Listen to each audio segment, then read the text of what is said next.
mbokk yi jërë ngeen jëf ci seen ànd ak seen télévision régionale Prestige TV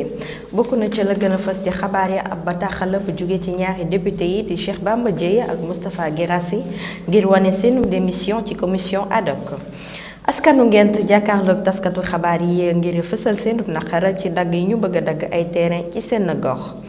jaaykatu jën yi ca marché central ña ngay ñaxante seen biir ndax kat ñenn ci ñoom nañuy doxale nekkul yoon.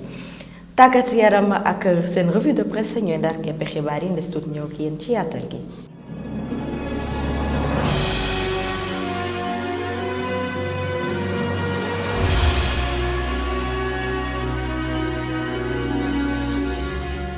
mbokk yi jërë ngeen jëf ñaar fukki waxtu tegal na fanweeri simili fii ci seen télévision régionale Prestige TV ñu tàmbali ak li nga xam ne moo di mbas mi di coronavirus tey nag ci altine ji am nañu téeméer ak juróom-ñaar fukk ak ñaar ci ay doomu aadama yam doomu jàngoro bi juróom-benn nag ñàkk nañu seen bakkan leeral ak docteur El Hadj Mamadou Ndiaye. salaamaaleykum mbokk yi ma jottali leen communiqué bi bàyyi ko ministère de la santé et de l'action sociale tey bésu altine ñaar fukki fan ak ñaar ci weeru février mi ñu nekk ministère de la santé et de l'action sociale jot na résultat examen virologique yi may waaj a lim ci junni ak juróom-ñeent téeméer ak fanweer ak benn test yu ñu def téeméer ak juróom-ñaar fukk ak ñaar ñoo ci positif yooyu am nañ ci ñeent fukk ak juróom ñi nga xam ne ñoo ciy cas contact mooy ñi jot ci mbas mi fekk dañoo jaxasoo woon ak ñu yore doomu jàngoro ji amuñ ci benn cas bu jógee bitim réew mooy maanaam importé waaye am nañ ci téeméer ak ñaar fukk ak juróom-ñaar ñu tuddee cas communautaire mooy ñu jot ci mbas mi fekk xamuñu fi ñu ko jëlee walla ki leen ko wàll ñaar téeméer ak juróom-ñeent fukk ak ñeent si malade yi ñu toppoon ci biir hôpital yi ñi nga xam ne ñoo entré woon hôpital ak ñi ñu toppoon ci biir kër yi wér nañu bés ni ki tey dinañu génn bu ci yàlla àndee juróom fukk ak juróom benn malade ñoo nekk réanimation juróom benn malade ñoo ñàkk seen bakkan bésu démb dibéer ñaar fukki fan ak benn ci weeru février mi ñu nekk ñeneen ñi des hôpital wala ñi topp ci biir kër yi ñu ngi am tànn.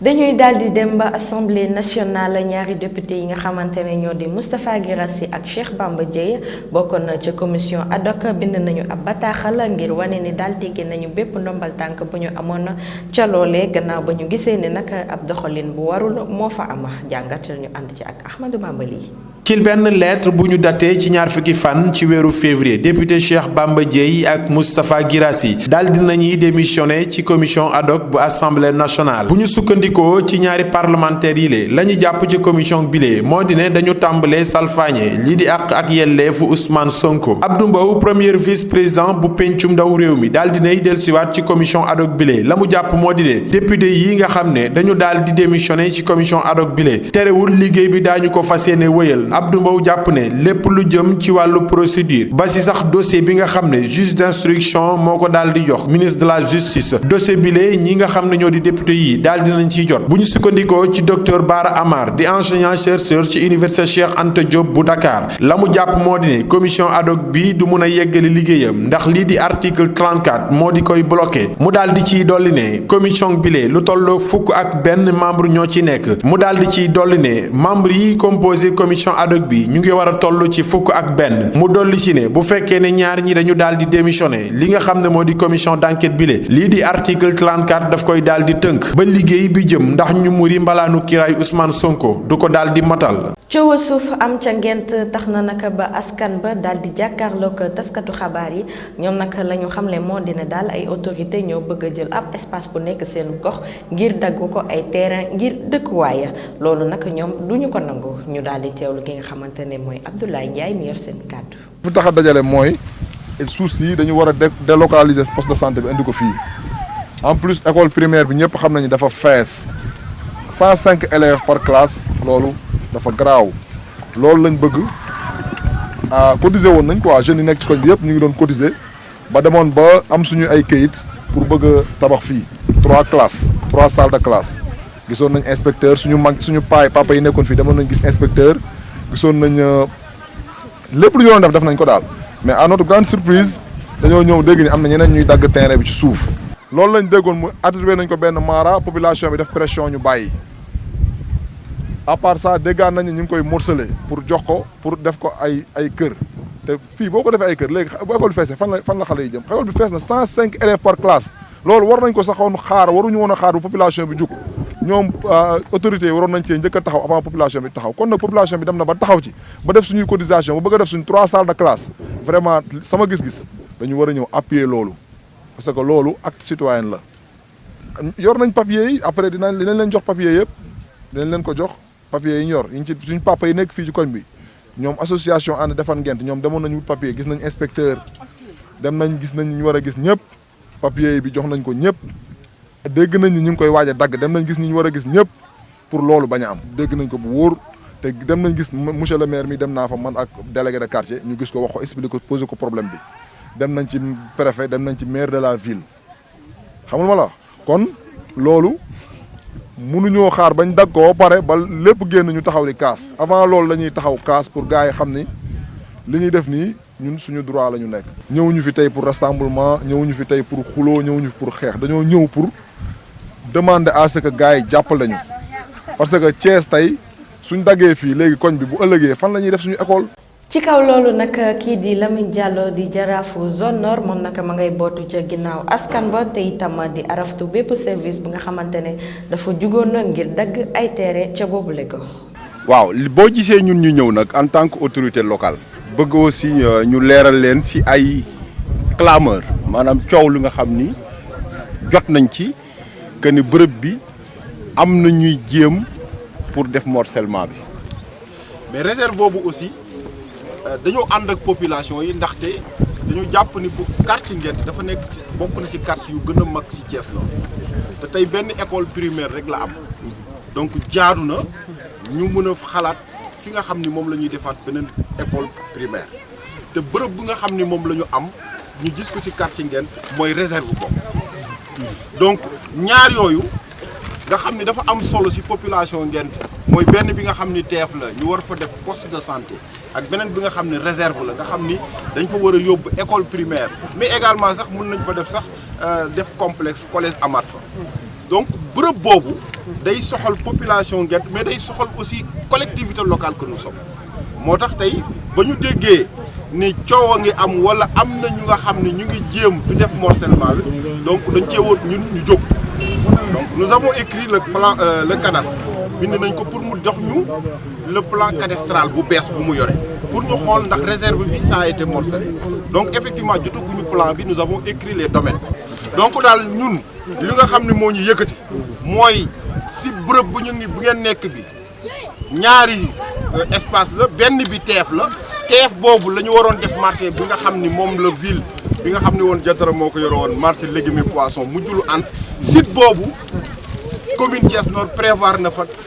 délocaliser le poste de santé donc foofu moom déjà samay service déjà dans la semaine prochaine dinañu ñëw délimiter espace boobu. ca marché central jaaykatu jën ya fa nekk neexawuñu benn yoon ndax nag ña nga xam ne ñoo nekk ca biir mbaar ma ña ngay naqarlu li nga xamante ne moom la ñu nekk ca bunt ba di def ndax nag ñi ngi xamal ne ñoom daal dañu leen di yàqal loole nag tax ba ñuy woo ki nga xamante ne moo di préfet ngir mu taxaw ci boobu le mbir ñu seetaan ki nga xamante ne moo di Ami Gueye ci micro Moussa Mbaye. ñun dañoo sonn ndax dañoo ñëw ci marché bi ginnaaw yàlla di jaay di ñëw di dundal suñu njaboot léegi si nag problème bi metti lool ci ñun te mënuñu koo wax kaa yi bari na ci kees marché bi ci biti xat na ñun gisuñu kenn ñu yor suñu njaboot di ko di jaay lu nu suturloog suñu njaboot gii bu nu xëy dinañ ñëw ci marché bi ba midi ga duñ fi jaay 3000 mbedd ma 1 heure yi wàcc nañu ba dem wutiwaat beneen bagage mu metti lool bu ñuy jàppale président Macky Sall dañoo defoon ne bu nu ñëwee dinañu jàppale tuuti ndax it nag préfet Macky Sall ñëw fi préfet fi nekk gouverneur ak maire ak police waa police bu ñu ñëwee ba gis li nekk ci mbedd mi di jàpp nit ñi war nañoo mën a xool ne lii jaarul vraiment ñu daal di ñëw wax ko préfet la wax ko gouverneur ñu dikk ci marché bi toxal leen gis nga waa école bi dañ leen a ñoom dañ leen a dàq dañ leen faa jëlee dàq leen ndax ñoom it danoo sonn ndax ay élèves lañ yor ñun nag ñu sonn ñu ne wax dëgg yàlla ñu bëggoon na ku ñu jàppale te yàlla tax préfet ñëw wala gouverneur ñu ñëw xool li nekk ci biti bi ci marché bi waaw ndax président Macky Sall wax dëgg yàlla mu ngi liggéey nag def li mu man waaye nag ñu suñu sañoon dañuy jàppale daal defar dimbali nu te yàlla tax ci mbedd mii nag te yàlla tax ndax kaa yi bari na waaw. mbedd mi lan moo fa nekk ñoom bu ñu xëyee dañuy dem ñoom dañuy gontu dem jëndi bagage bu ñu jëndee bagage yi heure yi fekk nañu jeexal ñoom ba delluwaat di jëndi bagage ñun bu ñu jaayee 5000 francs dinañ ko jaay 4 jours 5 jours du jeex ñu ci biir ñu sonn lool nag waaw maire yëg na ko sunu délégué marché yëg na ko waxu ci dara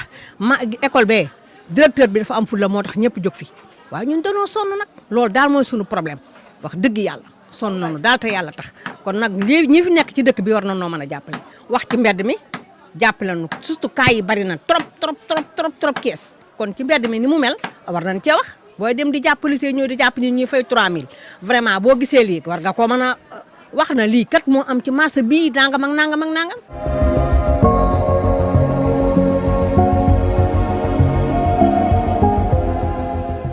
xibaar yi ñeel biir réew mi la ci gën a fës bokk na ci tuumaal yi nga xamante ne étudiants yi ñu ngi koy tuumaal kii di Aliou Sall gannaaw ba ñu ñëwee fekk fa ay paaka ak i jaasi foofu nga xamante ne mooy fële ca UCAD Fatou Fall ci yaatal gi. ñu tàmbali xibaar yi ñeel biir réew mi wax ci kàddu kii di maître Abdou Dialy Kane di kenn ci avocat yi layal Adji Sarr la mu jàpp ci coowal Ousmane Sonko moo di ni ñoom yor nañu ay preuve ngir mën a dugal njiitu Pastef bi lii nag moo ngi ko xamle ginnaaw entretien bi mu doon amal ak journal bi di Les Échos ñu fàttali leen ni sax journal Les Échos boobee moo njëkk a publier coowal li jëm ci Adji Sarr mi jiiñu Ousmane Sonko viol ak menace de mort ñoom avocat yi layal Adji Sarr nag am nañu yaakaar ci procès boobule. ñu wax ci leneen mu ñeel wàllumu jàngoro coronavirus Sénégal nag daal dinay franchir lu tollook juróomi ñetti téeméeri doomu aadama ñàkk seeni bakkan fanweeri junni ak ñett ñu amee jàngoro ji limu ñi amee jàngoro coronavirus ma ngay wéy di yokku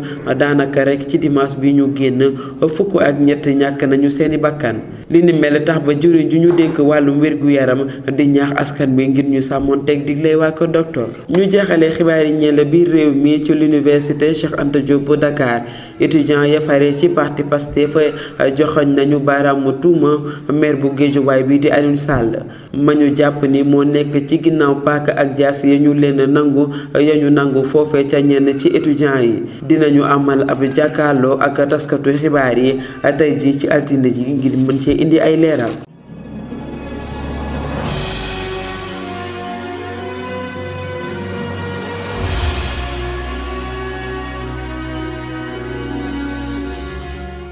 ca Libye jëwriñ ji nga xamante ne moom la ñu dénk biir réew ma moom daal la ñu doon jéem a fexeel ngir daal di jël bakkanam ci dimanche ji xibaar yi ñeel bitim réew ñu ànd ci ak Ahmadou Bambali. ngeen jëf mbokk yi ñu dooree xibaar yi ñeel bitim réew foofee ca Libye ministre de l'intérieur bi nag daal dinay échappé ci benn attentat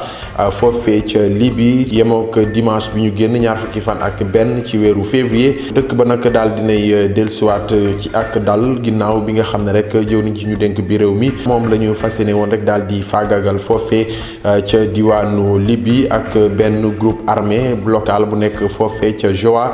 daanaka ca bët gànnaaru Tripoli ginnaaw bi nga xam ne rek ji ñu ngi ko fas yéene woon teg nag ci bopp ki nga xam ne rek moom la ñu dénk bi réew mi mooy le ministre de l'intérieur bu Libye. ñu dem foofee ca Algérie président bi nag daal di nay dissoudre li nga xam ne rek moom moo di assemblée nationale bi daal di tabb nag gouvernement bu bees foofee ca Algérie bu ñu sukkandikoo nag ci ki nga xam ne rek moom moo di premier ministre di Abdallah Gerab dellusiwaat na nag ci gouvernement boobee nga xam ne daal dinañ koy tagg foofee ca Algérie ñenn ñu bari nag daal dinañuy critiquer gouvernement boobee nga xam ne njiitu réew mi daal dina koy teg ginnaaw bi nga xam ne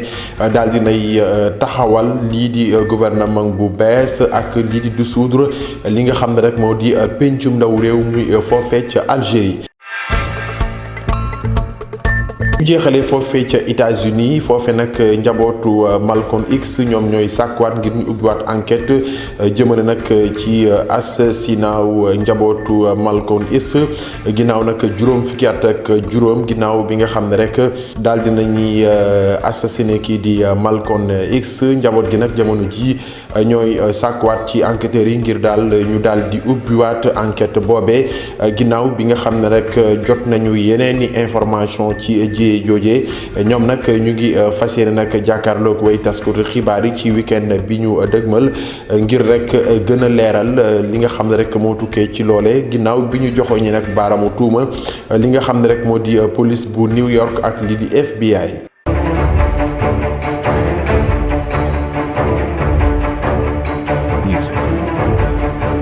mbokk yi dañuy daal di ñëw ak yéen ci li nga xamante ne ni moo di tàggat yaram ñu ànd ci ak El Hadji Fallou Ndaw. ñu ubbeekoo ak Coupe d'Afrique des Nations bi nga xam ne ñu ngi koy jongante fële ca Mauritanie te jagleel ko gone yi nga xam ne seen at mutul ñaar fukk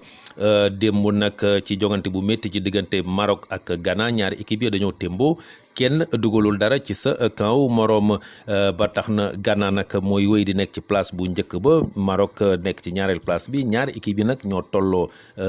même nombre de points wante Ghana dafa ëppale ay but yoo xam ne dugal na ko ndax Ghana dugal na ñeent but ci groupe A bi nag Cameroun mooy wéy di nekk ci place bu njëkk ba Angola nekk Ouganda nekk ci ñaareelu place bi ci groupe B bi nag Burkina Faso moo nekk ci place bu njëkk ba Tunisie nekk ci ñaareelu place bi. Coupe d'Afrique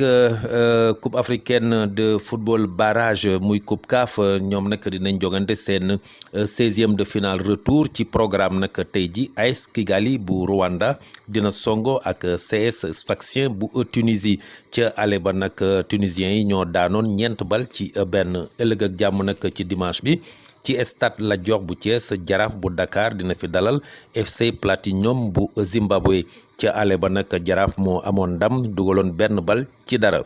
football la ñuy wax tamit ci ligue professionnelle 2 bi ci programme nag ëllëg ak jàmm Sonacos bu Diourbel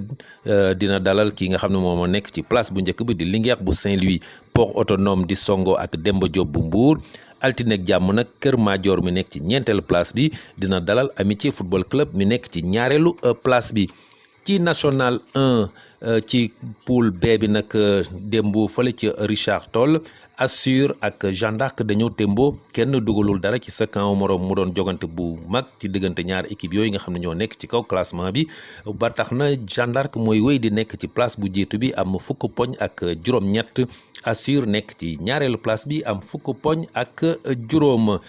tey jii nag ci fële ca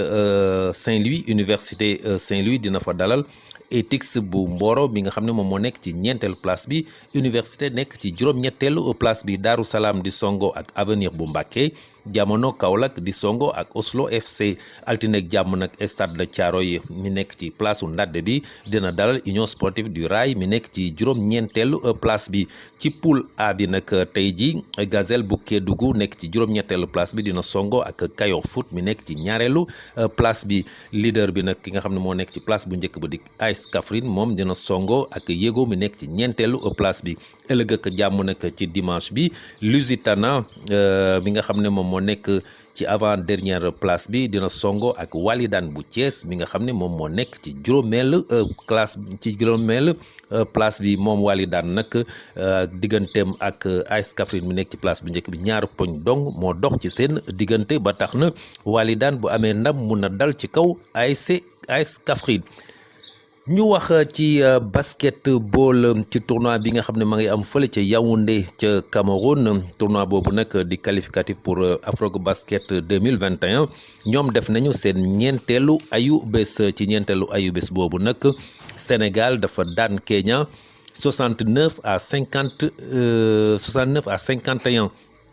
Angola dafa daan Mozambique 84 à 72 ci programme juróomeel ayubés bi nag ëllëg ak jàmm lay tey ji lay doon ci samedi bi Sénégal di songo ak Mozambique Angola di songo ak Kenya juróom-benneelu journée bi nag ëllëg ak jàmm ci dimanche bi lay doon muy journée bu mujj foofu nag Mozambique day songo ak Kenya Angola di songo ak Sénégal gannaaw bi nga xamee ne def nañ seen ñeenteelu journée nag Sénégal moo wéy di nekk ci place bu njëkk bi am juróom-ñett poñ Angola nekk ci ñaareelu place bi am juróom-ñaar poñ Kenya nekk ci ñetteelu place bi am juróomu poñ. seen revue de presse moo daal di jeexal xibaar yi ka leen koy présenté nag di Roqaya Mbeng. mbokk yi dal leen ak jàmm ñu fas yéene ubbee seen xëtu yéenekaay yu tey ji ak it nouvelle bu neex ndax it Le Soleil moo ñu koy jox nee na kii di ministre de la santé de l'action sociale di Abdoulaye Diouf Sarr nee na sénégalais bu bëgg ñàkku mën nga koo def avant 2022 kii di président Macky Sall sax moo fas yéene bokk ci ñi njëkk ñàkku Soleil di ci yokk ne Ndakaaru Thiès ak Ndar ñoom jot nañu seen ay doosu ñàkk macha allah. ñu daal di dem ca université Cheikh Anta Diop de Dakar la fa xew yéeme na lool ndax it dañ faa dugg bett leen lu toll ci 76 agents yu kudd yi la ñu yónni ne leen dugg leen ci néeg yi la mbët li xew ca biir néegu étudiants yi waaye bañ ko ubbee lañ fa fekk doy na waar ndax it lépp luy xeexukaay maanaam arme fekk nañ ko ci seeni suufu matelas ak seeni dencukaay ñu daal di dajale lépp daal di koy yóbbu waaye doy na waar ndax it tamit violence daal buñ koy wax ndeketi ci biir université Cheikh Anta Diop googee la fekk baax violence googu nag am nañu ci yëkkati seen kàddu ku ci mel ne Diop Decroix Diagne Fada ak Ndéné Mbodj ñu dem seeti la tribune mu dellu si waat ci mbiri Sonko ak Adji Sarr kii di Adama Faye moom nag nee na politiciens yi duñu naada duñu ñaar dërëm waaye député yi nga xamante ni it nee nañu waroon nañoo mën a jàppale seeni collègues ñoom nag ñoo dem taxawee nële di seetaan ñu daal di néewal doole kii di Sonko mu nekk lu leen naqari loolu mën ngeen ko fekk ci page 5 bu la tribune. Le quotidien Vox Pop ñoom nag bi yoon ñi ngi ñëw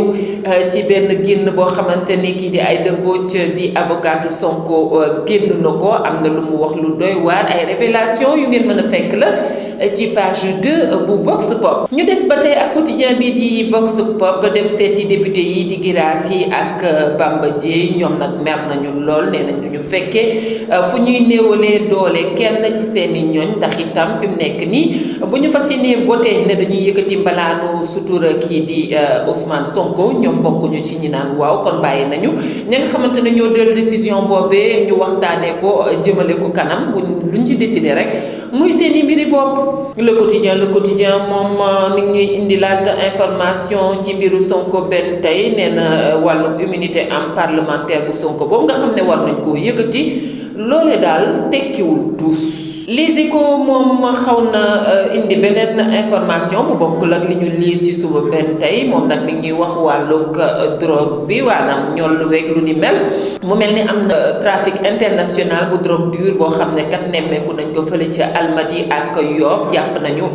ñeent ci ñoo nga xamante ne defkatu ñaaw teef lañu ña nga dëkk fële ca réewum Nigéria lañu fa nemmeeku daal mënuma koo wax ci ay kàddu dem leen fekk ko rek ci biir Les Échos. ñu des ak quotidien bi di Les Échos di ñu xamal ne kat Sonko Patricia Birame Souleye fi mu nekk nii kat war nañoo mën a jàkkaarloog seen ëllëg loolee bu ngeen ko bëggee xam mën ngeen dem ci page 2 3 ak 4 bu quotidien bi. ñu di dem ci wàllug tàggat yaram waxtaane wàllug stade mu ubbi ay buntam di waxtaane éliminatoire 2022 lu soxal 5e ak 6e journée bi. Sénégal war na daje ak Congo Eswatini le 26 ak le 30 mars. Stade dellu si na ci compétition africaine yu qualification phase poule yi TFC ak Jaraaf ñoom nag egg nañ ci grande première histoire bi waaw def nañu ay jaloore ñaari club yi daal dinañuy taxawaayu JA ci compétition yi ñoom nag it nga xam ne ñoo daanoon FC Platinum Jaraaf dina xam ñan ñoo lay jàkkaar lool ni ki tey ci altine ji ci Premier League la ñuy daal di waxtaan jëmale ci City nga xamante ne nag moom nga jëm ca titre maanaam ca ngañaay wa Liverpool ni ki 1923 nam ca xewe woon ñu daal di jeexalee ak suñu quotidien bi di sunu lamb ci yàlla mën naa commencé bàkku naan ma lambay ba ca lambay biram bindee ba ca gën waaw parce que fi mu ne nii kat namoon nañu loolu wàllug làmb gi mu mel ni arène moo ubbi na waaye nag la cay ñuul moo di à partir du 1er mars buñ ko ubbee it huis clos lañ koy defee maanaam contexte bi nga xamante ne ci la ñu toll mu di wàllug mbas mi du ñu mën a nag ubbil public bi ñu daal di dugg mu di nag mbir yoo nga xamante ne nag xaw naa soof tuuti waaye nag ñu xam ne mbër yaa ngi duggaat dooraat seen liggéey lu ñu neex la waaye condition yooyu ndax réunir na ngir ñu mën a commencer làmb googu loolu ab laaj bu samp la ci biir sunu làmb ci biir sunu làmb ba tey bu ngeen fa demee di ngeen fa fekk ay laaj yu sampu jëm ci wàllug suñu mbër mu mag moomu di Ama Baldé Malick Niang Ama Baldé jotoon na koo defal affaire ñu tuddoon ko l'arroseur arrosé digganteem ak Tapha Tine mënoon nañ ko tuddee hold up de l'année digganteem ak Papa Sow mën nañ ko tuddee le caw sa xiir ñu daal di àndandoo rek naan Ama yee doonte faraluma ak Ama ñu yendoog jàmm. jërë ngeen jëf mbokk yi li moo nekkoon xibaaru tey yi leen ñu ngi leen di jaajëfal di leen ñaanal fanaanu jàmm te itam di leen jox dig daje ba ëllëg incha allah.